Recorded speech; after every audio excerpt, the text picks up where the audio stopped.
Hello and welcome to Moonride, where we're channeling the man in the moon. Today I am going to look at some more political things. I haven't got a specific political question, but I would like to remind everybody to bring in some calm.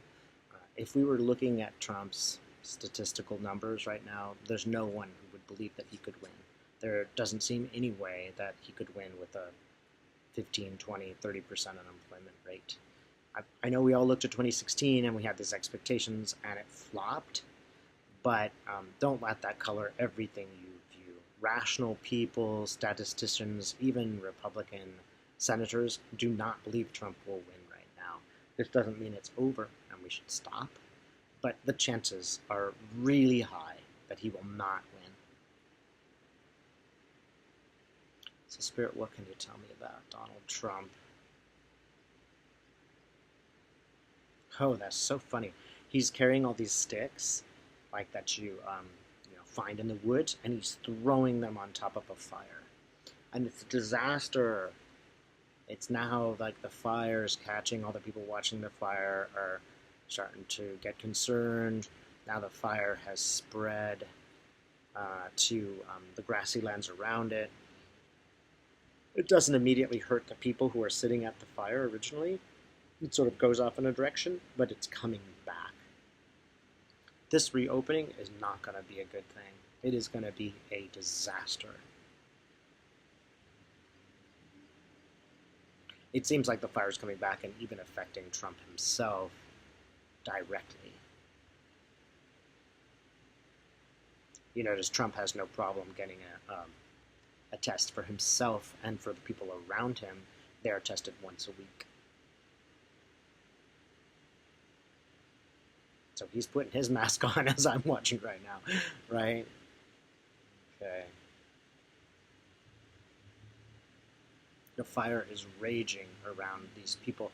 And it's funny because there's a whole set of people that are just calmly sitting there like, oh, well, we're going to burn and die. Oh, well. And I think this has a dual meaning. One, it's some of his supporters, and two, it's the rest of us who know what is going to happen. All of the rational people look at this opening up of the economy in many places, maybe not all, as a bad idea. So the fire's raging around Trump, it's encircling him, and it's going to incinerate him. Yeah, that's what I'm seeing happened. Okay, and Trump is there kind of walking. He looks very... He looks like charcoal now. He's trying to wipe the stuff off his face so that you can see his face again. But he's mostly covered in charcoal. This present disaster that I foresee coming, a present disaster, is going to put a lid on any question that he would win. He is covered in soot, except for his orange face. And he's trying to go into battle with a little itty bitty knife. And Biden's got this huge sword against him, which Biden again is just like, do I even need to use this? He's got a little knife. He's not even going to attack me. So keep in mind, silence on Biden's part is largely a strategy. Trump will wound himself with this little knife. And he's done so right now. He's just cut his leg in such a way that now he limps.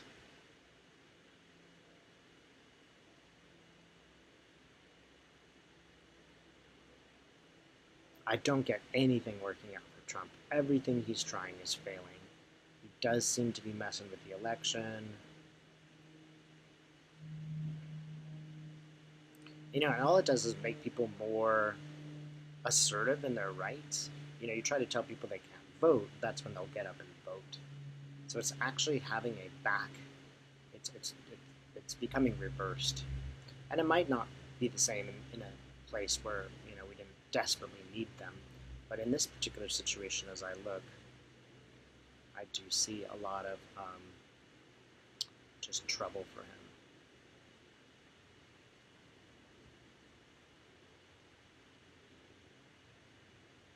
People are going to abandon the cause. I see him sitting at a table and a couple people getting up and leaving. Not everybody, but three-fifths of the American population. That's what I get.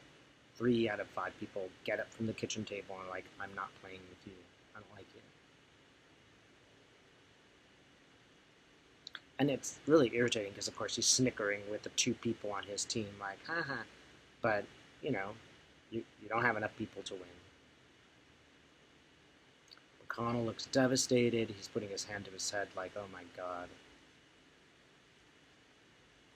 And McConnell's not just worrying about his survival, but not just his political survival, but more serious items are going to come about if he is not in power.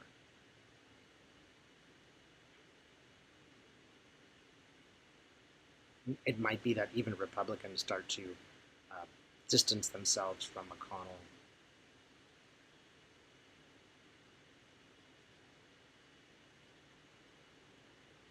Yeah, when the politics turn, those guys are going to be against. They're going to be working against him. They're going to be working against Trump and McConnell.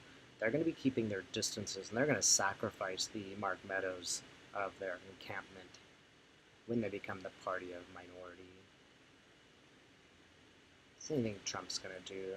Anything new Trump's going to do? Oh, warships. He's going to try to pull some, military nonsense. I see one warship, and it seems to be in the Middle East. And it seems to be shooting at someone.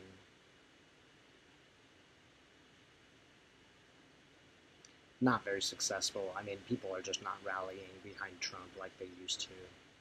They see this as what it is. It's just another distraction. And it really looks like America started it this time. I see a ship. It looks like it's in the sea. I think that's the Sea of Hormuz. He fires from the ship onto a particular building on the coast. A lot of people are very unhappy about this, including Europe.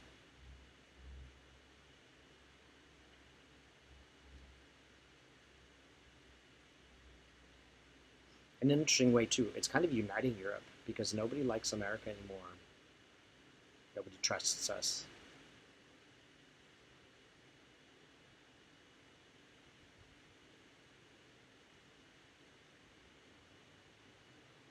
Anything else that we need to know about Trump? I'm seeing a lot of politics, but I just want to specifically put it on Trump.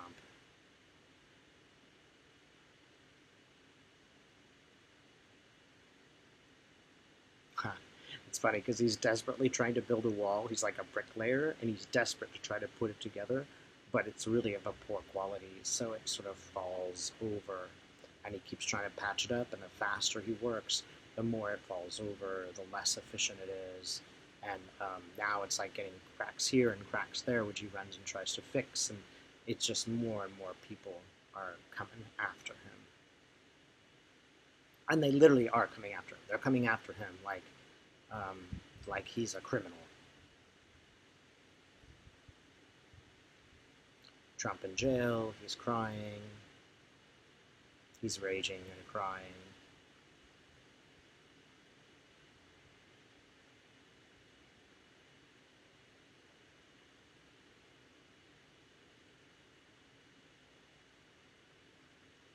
Yeah, actually the jailer comes and gives him a swift kick. So Trump stops bellowing.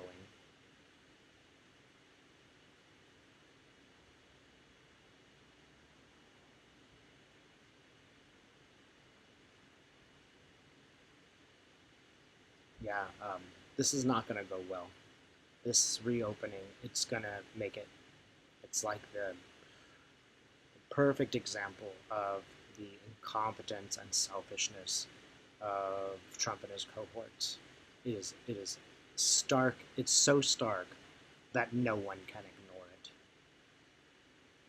Yeah, especially these southern states, they're going to give up a lot of people for this supposed boom in the economy, and that isn't going to work very well, right?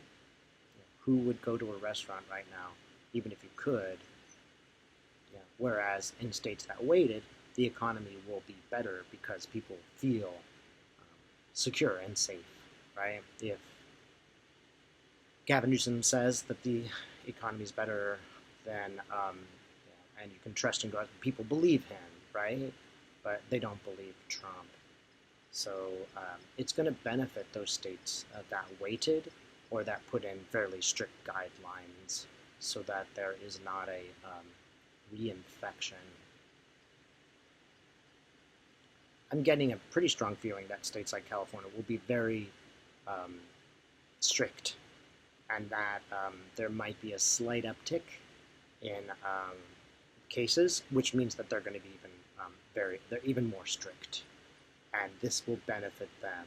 So we will have a very visual comparison of states who had very strict guidelines and states who did not, and we'll all be able to compare it in a scientific fashion and see what worked. Yeah, look, the Trump light's going out. Right? If nothing else, hopefully that will make us all feel a little bit more secure. There's just doesn't seem to be any realistic hope that he will be able to win for those who still have hopes. It just doesn't seem believable as I look here. Yeah, Trump's going to the garbage can. Thanks for watching.